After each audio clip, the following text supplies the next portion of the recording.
Hey everybody! Welcome to another episode of Tranny and C. I'm Tranny, this is C. We have, you may notice, you can't tell from your angle, but we each have 5 glasses in front of us. So it's quite a nice flight that we're going to do. Tonight, the theme of our episode is, it's not specifically what's the best peated Scotch. It's kind of just a rundown of different styles of different kind of like peated Scotch. Getting to know them. Getting to know peated Scotch, right? So, for those of you who are sort of new to the whiskey world, and especially the Scotch world, there's different versions of Scotch, right? There's the Lowlands, Speyside, Highlands, Islay, which is a lot of the peated whiskeys we're going to go over. And so this is, if you're learning, this is a new kind of route to take. Well, and peated whiskey can be a little bit intimidating. I mean, Scotch generally can be intimidating because, it's not cheap. It's not cheap, and people get, people are protective of their Scotch, and they're knowledgeable of it, and they want to share that, and sometimes you kind of like, it makes you kind of cower a little bit. Yeah, anything with a little bit too much pretension behind it sometimes scares people away. But anyways, let's talk a little bit about peated Scotch. Obviously, we've got some of the main producers here in front of us, and we're going to start with Ardbeg. So Ardbeg is, potentially considered the best peated Scotch on the planet. But it's just really just a style of peated Scotch. And we've got the Wee Beastie 5-year-old here. Obviously, Ardbeg makes many expressions. Yes. We're just tasting the Wee Beastie because that's what we have in front of us here tonight. And so their classic is the 10-year-old, and it's wins whiskey of the year all the time. It's always on all the lists, and for good reason. So one thing that's interesting about Ardbeg that is cool is in the style of the peat that it has. It's very kind of like toffeed and sweet and caramelly, but you definitely get that big blast of campfire kind of smell to it too, though. But mineral. To me, it's the thing that I really like about Ardbeg is that sweetness, and it is that like nice smoky. Like there's different types of peat. You've got a minerally thing, you've got a medicinal thing, you've got a smoky thing. This is more on the smoky side to me. Yeah, and like the sweet kind of like caramel toffee sort of honey side. A little bit earthy as well, like a little bit grassy. Let's have a little sippy here. Okay. Oh, but also just that big like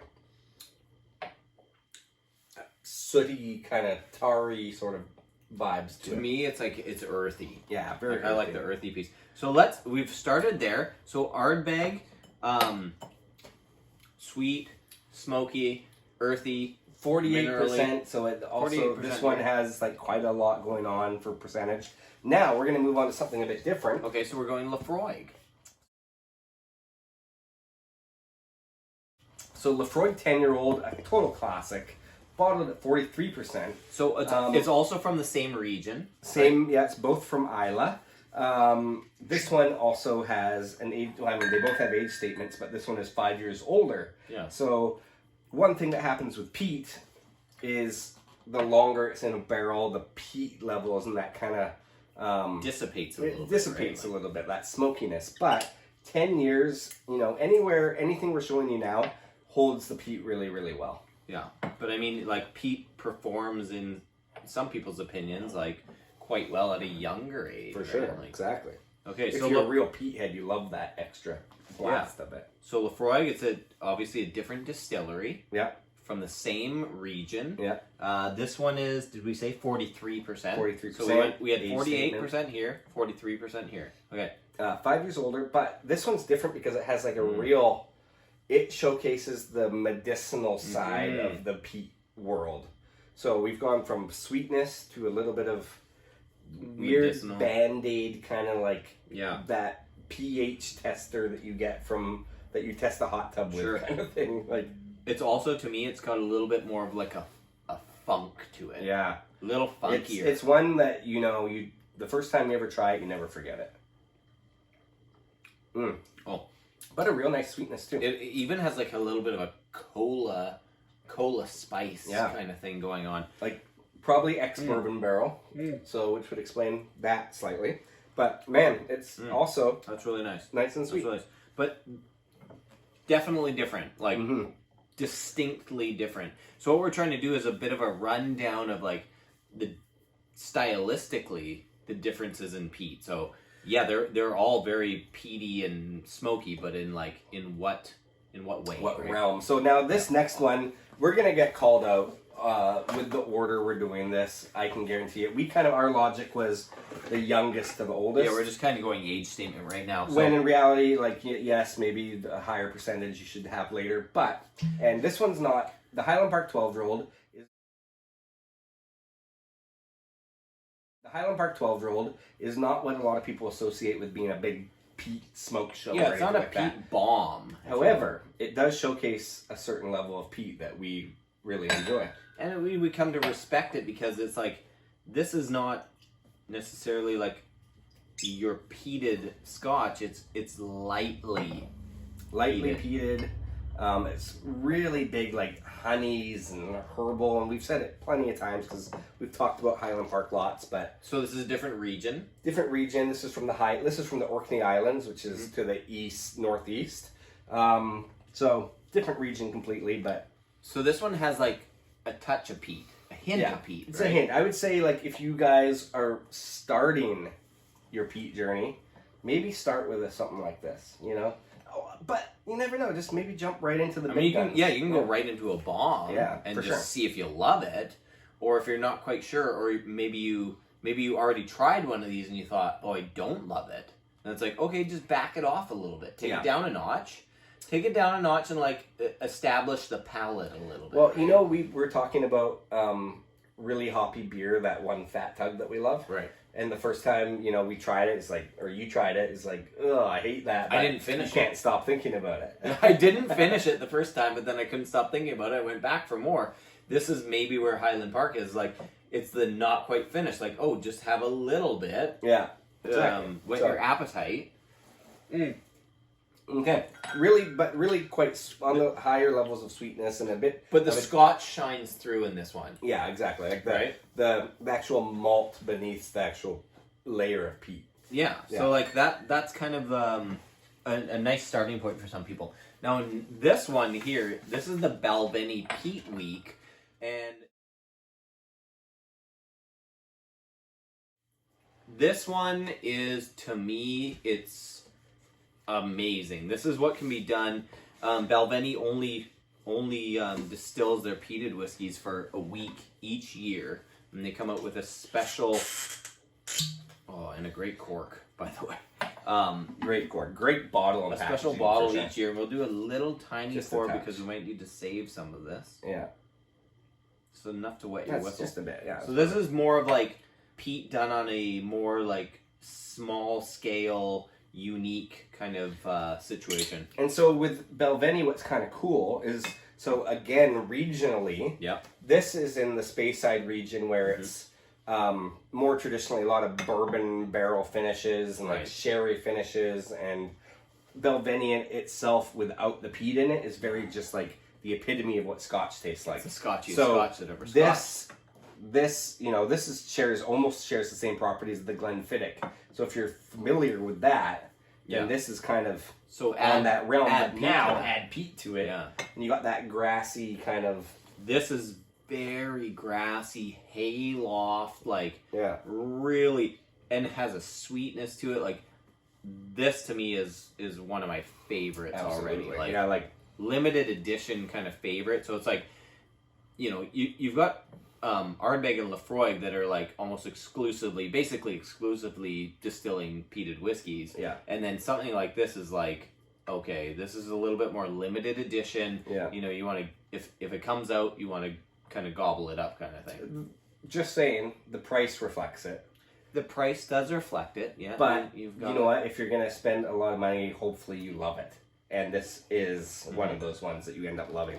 But like, just really nice. I'm going to sip it. It's just got that underlying Balvenie vibe that you love and know. But it's scotchy.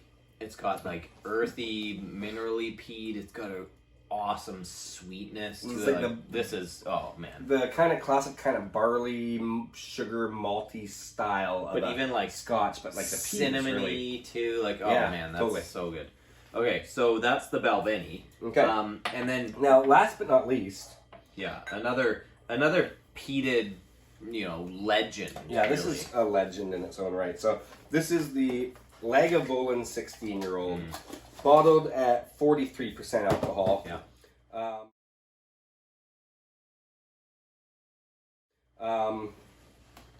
Last glass here. Final glass for each of us.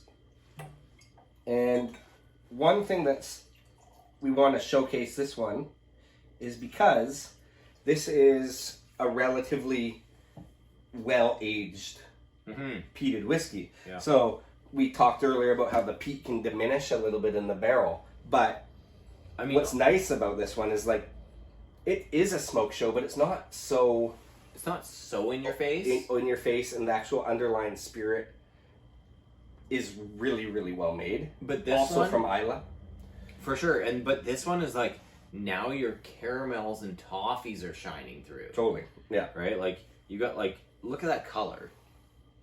You've got some darker color on there. The caramels and toffees are given a chance to shine through, like beyond the peat. Like it's not one dimensional. Yeah. This one has multi-dimensional like characteristics. Totally, like you can dig your nose and your palate into this for a lifetime and still come up with new things that you love about it. That being said, this is more of that icicle, minerally, earthy peat. Yeah, but it also has that blacksmith smoke on the other side of it. Like it hits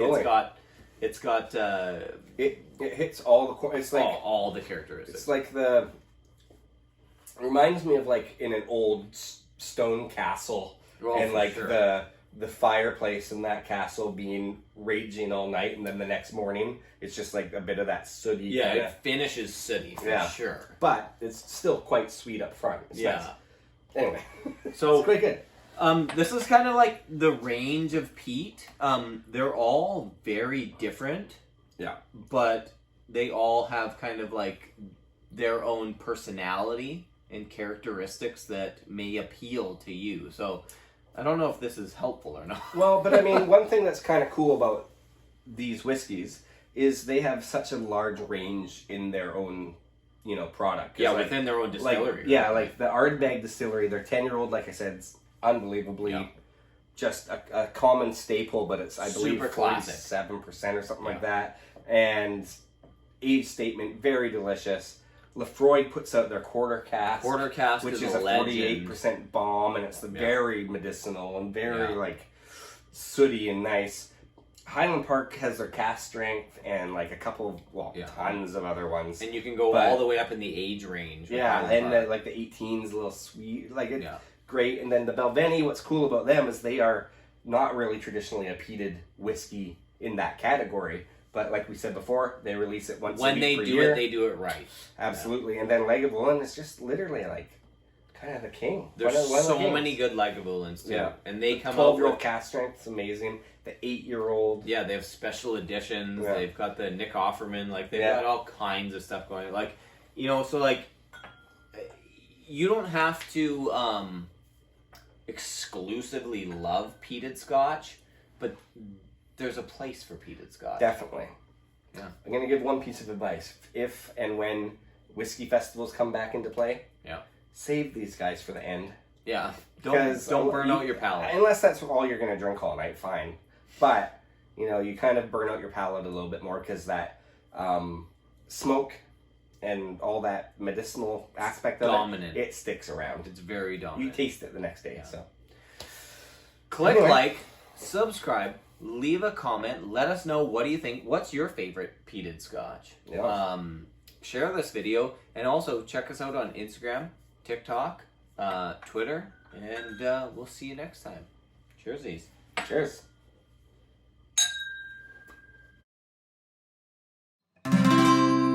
Tranny MC.